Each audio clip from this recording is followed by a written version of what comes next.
오늘 우리에게 주시는 하나님의 말씀은 누가복음 9장 62절의 말씀입니다. 오늘은 맥주감사 주일입니다. 이 맥주감사 주일에 제가 선포하는 말씀의 제목이 앞으로입니다. 본문은 여러분들이 오늘 본문과 제목을 들으면 좀 생소하실 겁니다. 맥주감사 주일이면 그 말씀의 주제가 감사에 초점이 맞춰져야 될 게 아닌가 이렇게 생각을 하는데, 오늘 본문이 쟁기를 잡고 뒤돌아보는 자는 하나님 나라에 합당하지 아니하다라는 이런 본문의 말씀이고요. 설교 제목은 앞으로입니다. 앞으로. 좀 여러분들에게 이상하게 느껴지실 수도 있는 제목입니다. 앞으로 무슨 뜻이야? 앞으로 나오라는 거야? 앞으로 나란히라는 뜻이야? 앞으로 더 잘하라는 뜻이야? 좀 생소할 겁니다. 제가 왜 이런 본문과 이런 제목을 가지고 오늘 설교를 하려고 하냐면, 오늘이 7월 첫째 주입니다. 그러다 보니까 7월 첫 주니까 벌써 반년이 지나갔고요. 앞으로 반년이 우리 앞에 남습니다. 7, 8, 9, 10, 11, 12 앞으로의 반년 6개월이 남아 있습니다. 앞으로 반년 우리 성민의 모든 성도들이 보다 더 큰 하나님의 축복을 누렸으면 좋겠다, 이런 생각 속에서 오늘 쟁기를 잡고 뒤돌아보는 자는 하나님 나라에 합당치 않다, 이 본문을 정했고요. 앞으로라는 제목을 정했습니다. 한국교회가 전통적으로 7월 첫째 주에 맥주감사 주일 예배를 드립니다. 맥주감사는 두 가지 의미가 있어요. 첫째 하나는 말 그대로 보리 농사를 하나님 앞에 감사하는 그런 절기이고요. 또 하나는 반년의 감사를 하나님 앞에 올리는 겁니다. 성도님들, 지난 반년 어떠하셨는지요? 새해가 시작되면 우리는 많은 것을 꿈꿉니다. 계획합니다. 새해는 이렇게 됐으면 좋겠다, 비전을 갖습니다. 여러분, 새해에 그러한 꿈을 꾸시고 반년을 사셨는데 어떤 결과물을 얻고 계신지요? 만족스럽습니까? 지난 반년 어떻게 사셨습니까? 저는 이 시간 우리 성도들이 지난 반년 어떻게 살았든지 간에 앞으로 남은 반년을 더 소망적으로 받아들였으면 좋겠습니다. 앞으로 반년 여러분들 하나님이 주시는 큰 은혜의 복을 마음껏 누렸으면 좋겠습니다. 하나님을 믿는 그 믿음 가지시고요. 남은 반년 전진하여 금년 한 해 꿈꾸었던 모든 일들을 유감없이 다 거두시는, 아멘 하셔야 됩니다. 거두시는 우리 성민의 성도들 되기를 축원합니다. 아멘. 앞으로의 반년 복될 줄로 믿습니다. 여러분, 돌이켜보면 우리 민족은 많은 것을 일구어낸 민족입니다. 우리나라는요, 참 불행함도 있었어요. 개화가 되기 전부터 일본 사람들한테 모든 것을 다 빼앗겼어요. 일본 사람들이 얼마나 무자비하게 우리의 모든 것을 빼앗아 갔는지, 저는 교회 속에서 자란 사람이니까요. 일본 사람들이 빼앗아 갔는데 한국 교회에 있는 종까지 다 세부치라는 세부치면 다 뺏어 갔어요. 교회 종만 가져갔겠어요? 이 땅에 있는 모든 쓸만한 것들, 가치 있는 것들, 돈이 될 만한 것들 다 가져갔습니다. 그리고 기쁨으로 우리가 해방을 맞습니다. 해방을 되면서는 또 안타깝게도 남과 북이 나뉘어지면서 6.25 사변을 치르게 되어지고, 남아있는 건 뭐 얼마나 남아있었겠어요. 전쟁을 하면서 다 불태워졌습니다. 그야말로 우리나라 아무것도 없을 정도, 거의 무에 가까운 그로부터 시작되어진 나라입니다. 그런데 이만큼 일궈냈습니다. 우리 민족 대단한 민족입니다. 대한민국 대단한 나라입니다. 우리 국민들만 모르지 세계 나라가 우리 한국을 주목해 보면 대한민국이란 나라는 정말 대단한 나라이다라고 인정할 수밖에 없는 그런 나라입니다. 여러분도 그렇게 생각하십니까? 우리 옆 사람하고 같이 이렇게 인사 한번 해요. 우리나라 대단한 나라입니다. 대단한 나라라니까요. 얼마 전에 일본의 아베 총리가 우리 심기를 거스리는 이야기를 하더라고요. 한국에 자기네들 반도체 소재를 수출하는 것을 규제하겠다고 이런 발표가 있었어요. 이 얘기를 듣는 순간 우리 정부를 비롯해서 우리 국민들이 똘똘 뭉치면서 하는 얘기 뭐야? 우리랑 뭐 한번 하자는 거야? 그래, 어디 한번 해봐. 우리가 일본을 향해서 그렇게 맞대응을 하겠다고 나섭니다. 이게 객기인지 아니면 실제 우리가 맞대응할 힘이 있는 것인지, 여러분, 우리가 일본이 우리 심기를 거스리니까 그래 어디 한번 해봐 이렇게 나설 수 있을 정도의 힘을 가진 나라가 됐습니다. 생각해 보면 몇십 년 전만 해도 30년 전만 해도 일본이 강하게 나오면 우리는 눈치를 봐야 할 정도의 경제 수준이었습니다. 그런데 우리 한번 해보자는 겁니다. 이 정도의 나라가 됐습니다. 제가 얼마 전에 80년대 초에 미국 이민 간 사람을 만났습니다. 그분이 30년이 훨씬 넘어서 우리나라에 오셨어요. 그리고선 우리나라 한국을 보면서 연실, 야, 한국 잘 사네요. 한국 너무 좋으네요. 자기네들이 미국으로 이민 갈 때는 좀 더 잘 살겠다는 마음을 가지고 이민을 갔는데 지금 보니까 한국이 더 잘 산다는 거예요. 한국 잘 사네요. 믿기지 않아서 한국 너무 좋으네요. 연실 놀라면서 하는 얘기, 한국은 먹을 것도 많고 사람들도 친절하고 환경도 좋고 안전하고 한국 너무 좋아요, 너무 좋아요, 그렇게 이야기하는 소리를 들었습니다. 여러분, 우리나라 참 잘 사는 나라 됐습니다. 생각해 봅니다. 우리나라가 이 정도로 잘 살게 된 것, 그 힘이 어디에 있었다고 생각합니까? 물론 신앙으로 얘기하면 하나님의 축복입니다. 하나님이 복 주셔서 우리 잘 살게 된 겁니다. 100번 만번을 물어봐도 하나님께서 이 민족에 복을 주셔서 우리가 잘 살게 됐습니다. 우리는 그렇게 대답을 합니다. 그러나 또 한번 생각해 봅니다. 여러분, 우리가 이처럼 잘 살게 된 연유가 어디에 있습니까? 생각해 보면 우리 부모님 세대들, 저희 형님 세대들 정말 열심히 사셨습니다. 전에요, 여러분, 우리나라 공순이라는 단어가 있었습니다. 공돌이라는 단어가 있었습니다.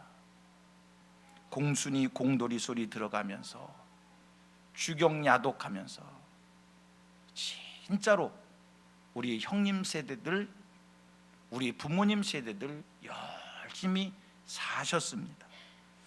저는 우리나라가 가장 가난했을 때부터 지금 이처럼 잘 사는 시대까지 다 살아본 사람입니다.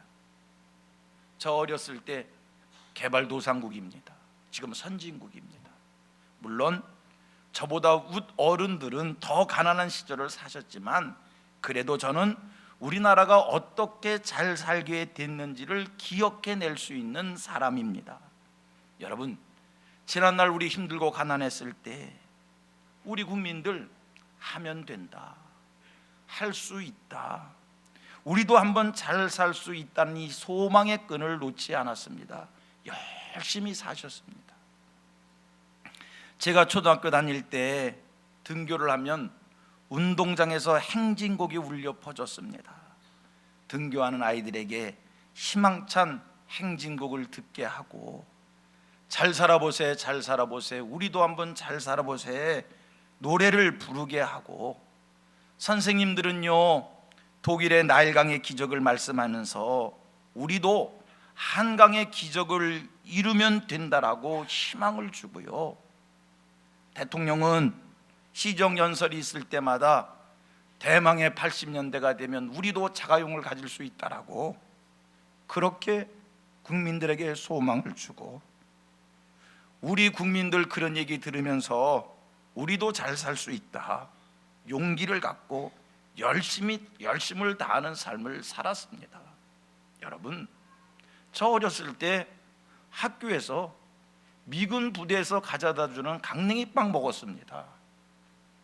그런데 지금 이렇게 잘 삽니다. 무엇이 오늘 우리를 있게 한 겁니까? 열심히 살았다니까요. 우리 형님 세대들, 우리 부모님 세대들 열심히 사셨다니까요. 제가 얼마 전 청년을 둔 어느 엄마를 만났습니다. 목사님, 우리 아이가 취직을 하면 걱정이 없겠어요.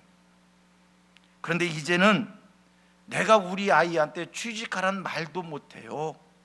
취직을 하라고 하면 자기도 속상하니까 화를 내고 뛰쳐나가고, 그래서 말도 못하고 눈치만 보고 있어요. 취직을 못하는 그 청년의 마음을 누가 알겠습니까? 우리나라가 왜 이렇게 된 것인지요. 젊은이들이 일을 해야 하는데 일자리가 없고 왜 이렇게 된 것입니까? 제가 그 엄마에게 물었습니다. 그러면 아들이 취직을 안 하면 나이가 30이 넘었는데 엄마가 용돈을 주냐고. 그랬더니 엄마가 하는 얘기, 목사님 큰 용돈은 안 줘요. 매일매일 내일이 없는 사람처럼 그냥 그렇게 살지만 본인이 돈이 필요하면 알바해서 필요한 돈은 자기가 만들어서 써요. 그래서 큰 돈은 안 줘요. 여러분, 이렇게 살면요 내일에 대한 소망이 없습니다. 우리 국민들이 다시 한번 지난날의 그 열심을 회복하기를 원합니다. 아무리 힘들고 아무리 어렵고 범사가 내가 생각한 대로 되는 것이 없어도 하면 된다는 신념으로 여러분 일어서야 합니다. 쉽지는 않겠지만 배운 것 다 내려놓고, 기득권 내려놓고, 처음부터 낮은 자리부터 뭔가를 하려 하고, 여러분 이 정신 우리가 회복해야 합니다. 탑을 쌓는데 몇 달이 걸릴 수 있습니다. 몇 년이 걸릴 수 있습니다. 오랜 세월 걸쳐서 탑을 쌓아도요 무너뜨리는 것은 한순간입니다. 일순간에 몇 년 쌓아 올린 탑을 한 번에 확 무너뜨릴 수 있는 겁니다. 여러분, 우리나라가 그렇게 될까봐 염려됩니다. 다시 일어서야 합니다. 다시 열심을 다하는 우리 국민들 되어져야 합니다. 제가 처음 미국 갔을 때입니다. 좀 오래됐지요. 한국 마트를 갔습니다. 마트에서 일하시는 분이 얼마나 점잖아 보이는지, 얼마나 품위가 있어 보이는지 제가 오랫동안 그분을 이렇게 주목해서 계속 봤어요. 참 깨끗해 보이시고요, 품이 있어 보이시고요. 그러면서 제 느낌이, 저분은 아마 한국에서 고위 공무원으로 있다, 아니면 대학 교수 이상의 일을 하다가 이민 온 분 같다, 마음속에 그렇게 생각을 했어요. 저를 마트에 데리고 간 사람이 제게 이 얘기를 합니다. 한국에서 미국에 이민 오면 처음에는 아무것도 안 한대요. 그러나 한국에서 가져온 돈을 다 쓰면 돈 떨어지면 그때부터 뭐든지 한답니다. 여러분, 이제 우리 국민들이 다 내려놓고 뭔가를 시작하고 열심히 살아야 될 때가 되었습니다. 내려놓으십시다. 그리고 새롭게 시작하십시다. 여러분, 지금 우리나라 굉장히 어렵습니다. 저는 우리 성도들을 만나는 사람이에요. 우리 교인들을 만나요. 우리 교인들 중에는요, 자영업하는 사람들도 있어요. 사업하시는 분들이 있어요. 안타까워 죽겠어요. 얼마나 힘들어하는지. 저는 생각합니다. 우리 대통령도, 우리 정치하시는 분들도 우리나라가 지금 어렵다는 거 다 알 것이다. 그러나 그들이 스스로 어렵다고 말을 못하는 것은 리더십을 가진 이들이 어렵다고 얘기하면 국민들이 동요할까 봐, 흔들릴까 봐 어려운 거 다 알면서 말 못하는 것이지. 여러분, 우리 어렵습니다. 우리가 생각하는 것 이상으로 힘듭니다. 이제 우리 기독교인들이 다시 한번 민족을 살리는 마음으로 열심을 다할 수 있기를, 최선을 다할 수 있기를 우리 다짐했으면 좋겠어요. 여러분, 우리나라 어떻게 해서 이렇게 잘 살 수 있게 됐는가? 제가 곰곰이 생각했어요. 물론 열심히 살았지요. 하지만 여러분, 우리가 이렇게 잘 살게 된 것, 사실 생각해 보면 우리나라 석유 한 방울도 안 나오는 나라예요. 남과 북이 나뉘어져 있어서 상당수의 돈을 국방비에 써야 됩니다. 지금은요, 젊은이들이 군대 가서 1년 6개월 살고 오지만 전에는 한참 공부할 나이에 3년씩 군대 가서 살고 왔어요.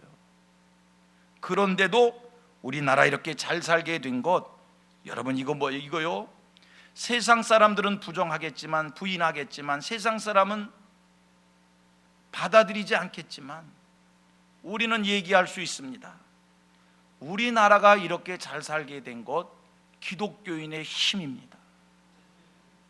누가 뭐래도 기독교인들의 힘입니다.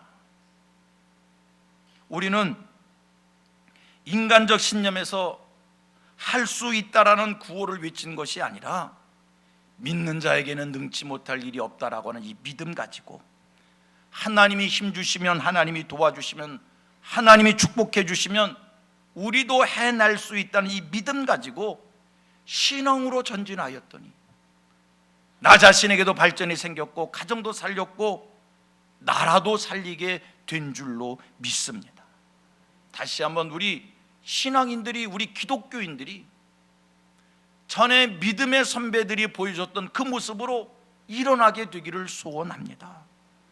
우리나라 잘 살게 된 것, 주 안에서 믿음을 가진 자들이 하나님께 기도하며 하나님께서 함께 하시면 능치 못할 일이 없다라고 하는 그 믿음 가지고 행했기에 오늘이 있게 된 줄로 믿습니다. 여러분, 기억해 보십시오. 지난날 우리가 어떻게 기도했습니까? 기억해 보십시오. 지난날 우리들이 어떻게 신앙생활 했습니까? 지금 우리가 잊어서 그렇지요. 우리 권사님들, 우리 장로님들, 우리 70년대, 80년대 어떤 마음으로 신앙생활 했습니까? 열심히 있는 신앙생활 했습니다.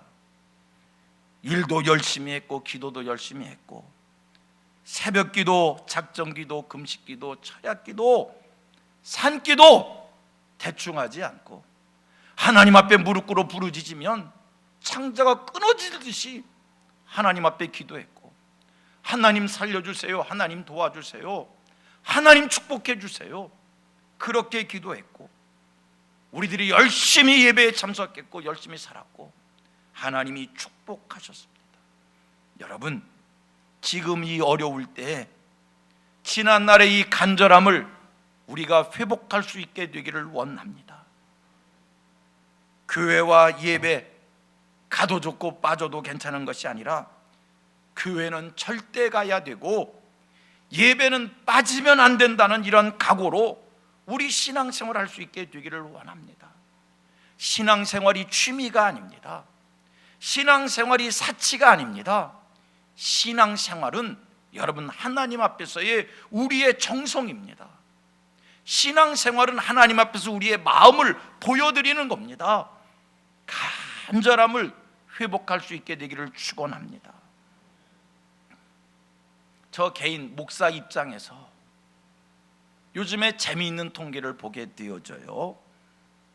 교회들마다 교회 회집 인원이, 예배 인원이 점점 준다고 교회들마다 걱정이에요.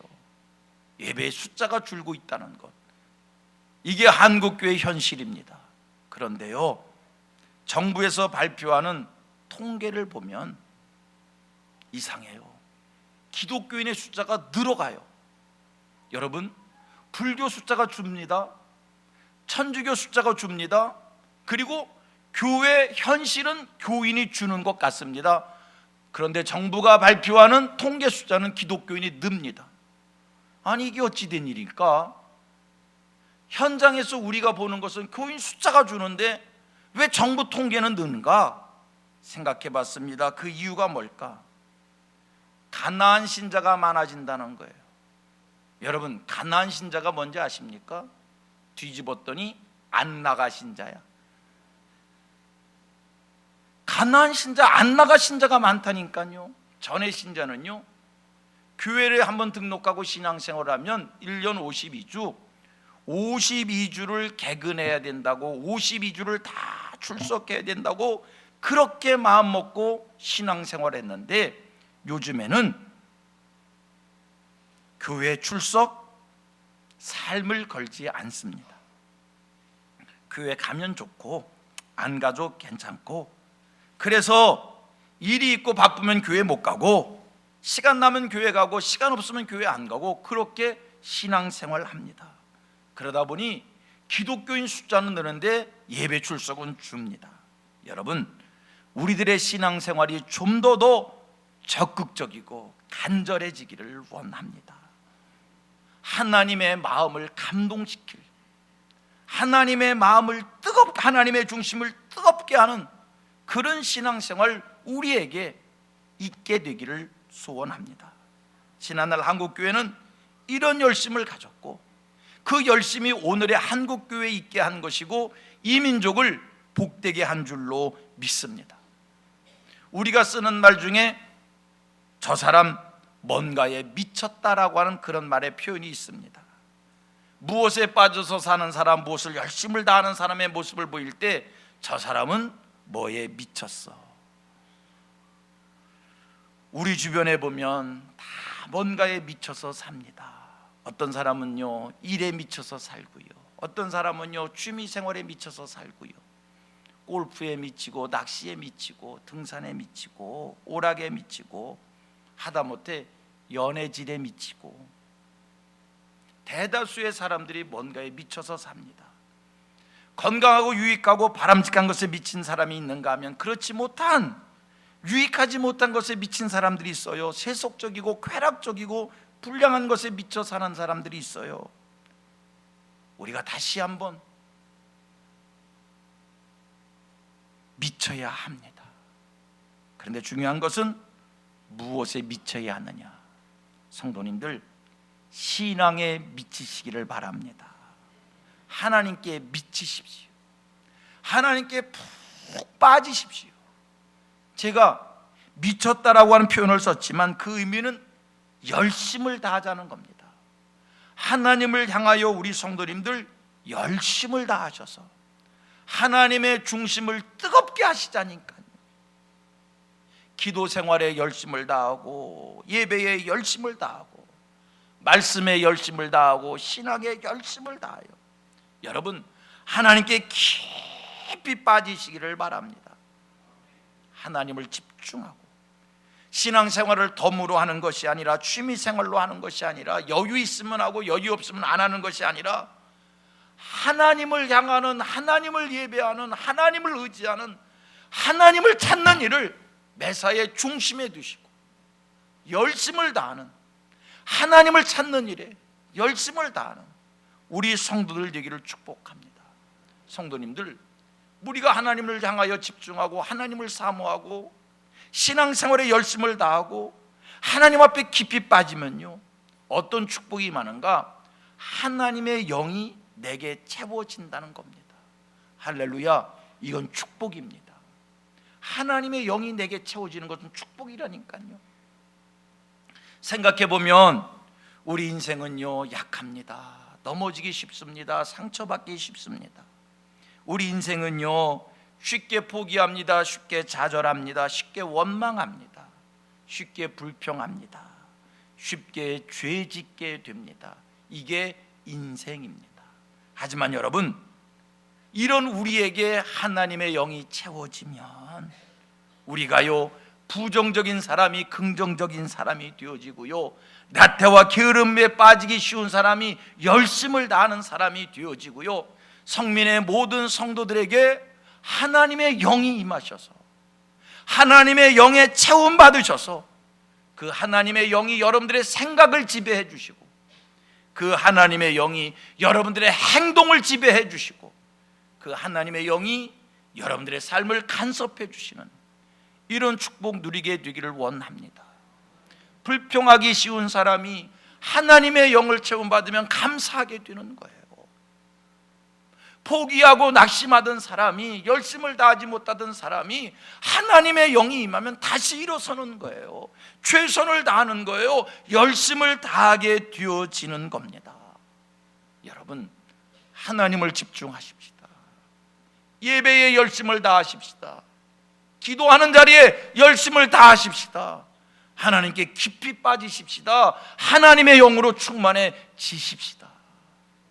여러분, 하나님의 영이 내게 임하여 하나님의 영이 나를 다스려 주시면 여러분, 우리가 이 땅을 하나님의 열심 가지고 살 수 있어요. 여러분, 하나님의 열심이 어떤 열심인지 아십니까? 인류를 구원하시겠다고 높고 높은 하늘 보좌에서 사람 되어 내려오시는 그 열심입니다. 하나님의 열심이 어느 정도의 열심인지 아십니까? 인류를 구원하시겠다고 십자가에서 물과 피를 다 쏟고 죽으시는 그런 열심입니다. 여러분, 이 열심 가지고 세상을 살면 못할 게 뭐가 있습니까? 우리 학생들이 하나님의 열심 가지고 공부하면 여러분, 머리가 나쁘다고요? 집중력이 없다고요? 하나님의 열심 가지고 공부하면 못할 일 없을 줄 믿습니다. 여러분, 삶의 과정 속에 넘어지고 자빠지고 7번 넘어졌다고요? 7번 자빠졌다고요? 하나님의 열심을 가지면 8번 일어나게 될 줄로 믿습니다. 지금 많은 사람들이 낙심해하고 있습니다. 많은 사람들이 소망을 잃었습니다. 안 된다는 겁니다. 내 힘으로 못한다는 겁니다. 불가능하다는 겁니다. 여러분, 오늘 여러분들에게 그런 사고로 가득 찬 사람이 있습니까? 이 예배에 함께한 모든 이들에게 이 시간 하나님의 영이 임하셔서 하나님의 열심이 여러분 마음을 감동시켜 주셔서 그 하나님의 열심으로 일어날 수 있게 되기를 축복합니다. 이스라엘 사람들이 바벨론 포로되어졌습니다. 70년 포로되었습니다. 지난주에도 말씀을 드렸지요. 그렇게 망한 이스라엘이 어떻게 다시 회복할 수 있었을까? 망하여도 철저히 망했습니다. 돌 하나 돌 위에 남지 않는 모습으로 망했습니다. 그런데 여러분, 그렇게 망하였는데 하나님의 열심이 그들을 회복시킨 거예요. 바울이 쉽지 않은 전도를 합니다. 바울 사도 자기 전도 사역에 대해서 자기는 많은 죽을 뻔한 고비가 있었다는 겁니다. 많이 매 맞았다는 거예요. 돌에 맞기도 했다는 거예요. 태장을 맞기도 했다는 거예요. 배고프고 굶고 춥고 헐벗음이 있었다는 거예요. 감옥에 갇히기도 했다는 거예요. 망망한 바다 위에 떠 있는 일도 있었다는 거예요. 죽을 뻔한 고비를 수없이 위험이 그를 떠나지 않았지만 바울은 그 모든 것을 이겨냅니다. 바울은 그러한 일이 있다고 포기하지 않고 그러한 일 속에서도 꿋꿋이 전진합니다. 바울이 고백합니다. 내가 하나님의 열심으로 너희를 위하여 열심을 내노니 하나님의 열심이 그에게 가득 찼더니 할렐루야. 죽음의 고비가 와도 불가능한 일도 마침내 극복해 냈다는 사실입니다. 오늘 성민의 모든 성도들에게, 여러분들에게 이 시간 하나님이 복 주셔서, 여러분들에게 하나님이 복을 주셔서, 하나님이 여러분들에게 복을 주셨다고 해서 복권이 당첨되는 게 아니요, 하나님이 여러분들에게 복을 주셨다고 해서 지금 좋은 차가 내 앞에 와 서 있는 게 아니요, 오늘 이 시간 하나님이 여러분들에게 복을 주셔서 하나님의 열심으로 체험받는 그 은혜가 임하기를 바랍니다. 그래서 이 어려울 때에, 이 힘든 때에 하나님의 열심으로 일어서시어서 다시 한번 전진해가는 우리 성민의 성도들 되시어서, 여러분 금년도 힘든 한 해를 살고 있습니다. 새해가 시작하면서 많은 것을 꿈꿨지만 이루어 놓은 것이 없습니다. 손에 잡히는 것이 없습니다. 올 한 해도 이렇게 끝나는 것이 아닌가 불길한 생각이 들기도 합니다. 하지만 여러분, 하나님의 열심으로 다시 한번 일어나시어서 남은 6개월 열심을 다하셔서 올 한 해 30배, 60배, 100배의 결실을 거두는 하늘 백성들 되기를 축복합니다. 우리나라 아무것도 없는 나라였지만 이만큼 일궈냈어요. 어떻게? 우리 성도들에게 하나님께서 하나님의 열심을 주시어서 그 열심으로 일했더니, 그 열심으로 세상을 살았더니, 여러분 불가능한을 가능케 하며 기적 같은 일들을 우리가 이룬 겁니다. 오늘 성경 본문의 말씀, 쟁기를 잡고 뒤를 돌아보는 자는 하나님 나라에 합당하지 않다는 겁니다. 뒤돌아보지 마십시다. 이만큼 왔습니다. 포기하지 마십시다. 앞을 향해 달려가시길 바랍니다. 전진하십시다. 우리 앞에 태산이 있다고요? 태산이 있으면 기어 올라가면 되지요. 내가 기어서 올라갈 수 없으면 하나님이 그 산을 옮겨주시면 될 거 아니요. 일어나십시다. 그리고 넘어가십시다. 우리 앞에 강이 있다고요? 강이 있으면 헤엄쳐 가면 되지요. 헤엄칠 기력이 없다고요? 그러면 믿음으로 갈라서 가면 되지요. 이게 신앙인의 각오입니다. 힘들다고요? 어렵다고요? 포기하지 말고 다시 한번 일어서시어서 나가십시다. 전진하십시다. 하나님이 우리 손 붙잡아 주시고, 하나님 우리를 응원해 주실 것이고, 하나님이 우리 삶 속에 오시어서 격려하실 것이고, 내가 하는 일들마다 여호와 하나님께서 박수 쳐 주실 것이고, 내가 하는 일들마다 하나님이 도와주실 테인데, 성도님들 일어나십시다. 일어나자고요. 내게는 하나님이 계십니다. 지난주 설교 본문 다시 한번 제가 읽습니다. 시편 126편 5절 6절입니다. 눈물을 흘리며 씨를 뿌리는 자는 기쁨으로 거두리로다. 울며 씨를 뿌리며 나가는 자는 반드시 기쁨으로 그 곡식단을 가지고 돌아오리로다. 성경을 믿으면서 전진하는 성민의 성도들 되기를 주님의 이름으로 축원합니다.